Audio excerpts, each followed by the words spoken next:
Welcome students अब आते हैं हम क्वेश्चन नंबर 8 पर। तो चैप्टर 12 जैसा कि मैं आपको बताऊं कि कुछ इंपॉर्टेंट क्वेश्चन ही कराऊंगा उस सीक्वेंस का। क्वेश्चन नंबर 8 ये video Hindi medium English medium दोनों के लिए, तो ध्यान से देखिएगा, समझ में आएगा दोनों को, हिंदी मीडियम इंग्लिश मीडियम को। देखिए क्या दिया गया क्वेश्चन नंबर 8, दी गई आकृति में पी क्यू एक जीवा है। मतलब क्या बोला गया है कि ये फिगर दिया है उसमें P Q is a cord. ठीक है, तो इंग्लिश मीडियम वाले यहाँ पे क्वेश्चन हिंदी में लिखे तो घबराना मत। क्या दिया है कि if P Q is a cord in a circle, ये समझ लो। ठीक है, एक सर्कल में पी क्यू कॉर्ड है, एक जीवा है। ठीक है, यदि पी आर क्यू बराबर 50 अंश है, ठीक है, यानी कि P R Q is equal to 50 degree दिया हुआ है, और क्या दिया है हो तो ओ पी क्यू ज्ञात करना है। क्या फाइंड आउट करना है अपने को? O P Q. ठीक है, यानी कि ओ पी क्यू ये एंगल अपने को फाइंड आउट करना है। ये कैसे फाइंड आउट हो पाएगा? ठीक है, तो एक चीज अगर आपको याद होगा तो इसके पहले वाला क्वेश्चन, ठीक है, जो कि इंपॉर्टेंट क्वेश्चन था, क्वेश्चन नंबर 7, हम देखे थे कि जो सेंटर में जो एंगल बनते हैं ना वो डबल होता है। किससे?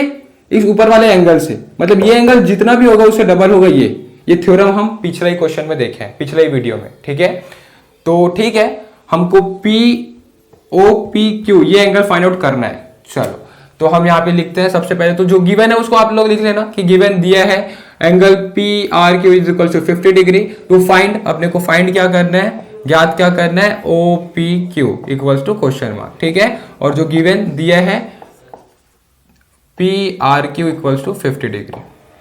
चलो तो ये फाइंड आउट करना है, कैसे फाइंड आउट कर पाएंगे हम? ठीक है, तो देखिए हम क्या करेंगे, हमको पता है, ठीक है, हम यहाँ पे लिखते हैं हमको पता है, वी नो, हम जानते हैं कि, ठीक है, वी नो दैट, हम जानते हैं कि, लिख देंगे क्या क्या हमें पता है पिछली थ्योरम से कि एंगल पी आर क्यू ये जो होगा वो डबल होगा। किससे? एंगल पी ओ क्यू से। ये अपने को पता है ना, मतलब ये एंगल जितना भी होगा, मतलब ये एंगल डबल होगा। किससे? इस एंगल से। मतलब ये एंगल तो ज्यादा होगा ना, तो ये एंगल पी ओ क्यू यहाँ पे अकेले ही काफी है। यहाँ पे 2 गुना करोगे तभी जाके इससे बराबर आएगा। मतलब ज्यादा कौन सा होगा? पी ओ क्यू ना। तो बराबर साइन का महत्व कब होगा? जब पी ओ क्यू डबल है। डबल है किससे? डबल है पी आर क्यू से।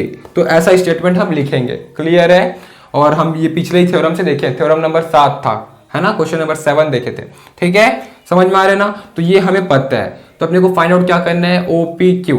ठीक है, तो सबसे पहले तो हमें दिया क्या हुआ है, पी आर क्यू दिया हुआ है। पी आर क्यू का वैल्यू रख देते हैं। तो पी आर क्यू का वैल्यू 50 डिग्री है, तो यहां से हमें पी ओ क्यू का वैल्यू मिल जाएगा 50 दूनी 100, तो 100 डिग्री आ गया एंगल पी ओ क्यू।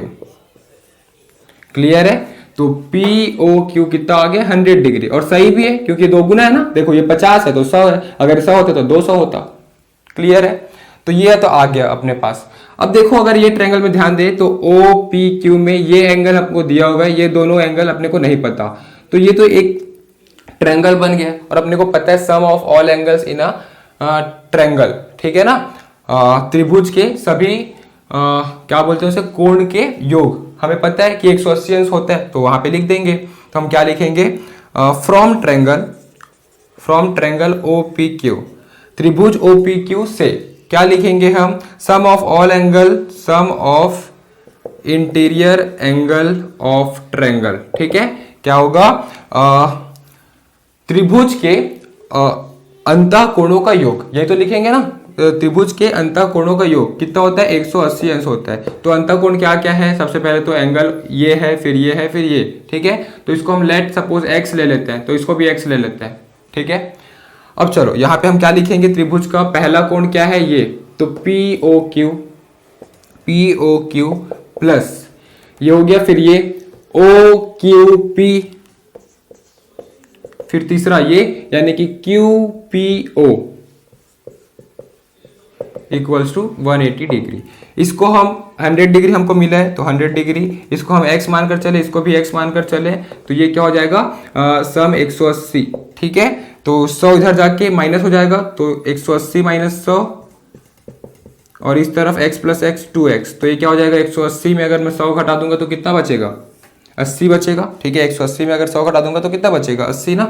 तो ये हो जाएगा 80, और इस तरफ x प्लस एक्स 2x, तो x का वैल्यू आ गया यहाँ पे 80/240, तो x इक्वल्स टू 40। और x क्या था, हम इस एंगल को लिए थे जो फाइंड आउट करना था। ठीक है, तो दोनों एंगल बराबर है, और ये एंगल क्या मिला अपने को, 40 डिग्री। तो हम यहाँ पे क्या लिख देंगे, अतः, या फिर लिख देंगे therefore angle OPQ is equals to 40 degree. ये आपका हो जाएगा आंसर। समझ में आया? तो इस प्रकार से बनेगा यह क्वेश्चन। तो इसे आप लोग नोट कर लीजिए, और अगर आपको समझ में आया तो वीडियो को लाइक करिएगा, चैनल को सब्सक्राइब करिएगा, और जितना ज़्यादा हो सके शेयर करिएगा अपने क्लासमेट्स के साथ। Thank you. इस चैप्टर के नोट्स के लिए नीचे दिए गए डिस्क्रिप्शन बॉक्स पर लिंक दिया गया है, वहां क्लिक करिए, और इस चैप्टर के सभी वीडियोस के लिए ऊपर जो प्लेलिस्ट शो हो रहा है वहां क्लिक करिए, और हमारे इस चैनल को सब्सक्राइब करने के लिए हमारे चैनल के लोगो पर क्लिक करके इस चैनल को सब्सक्राइब करिए। Thank you.